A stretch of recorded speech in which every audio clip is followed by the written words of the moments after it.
This how to 1 minute will show you how to display two columns in mobile mode in Elementor WordPress website. So here, as you can see, I'm in desktop mode and two columns side by side. If I click on this responsive mode and selecting mobile, and as you can see, now two column option has been disabled in mobile mode.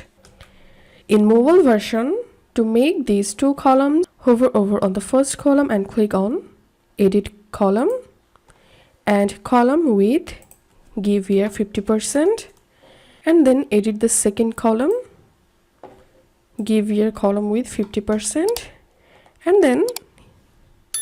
and here you can see these two columns showing up here. So that's how we can do it. If you find this video helpful, don't forget to subscribe how to 1 minute.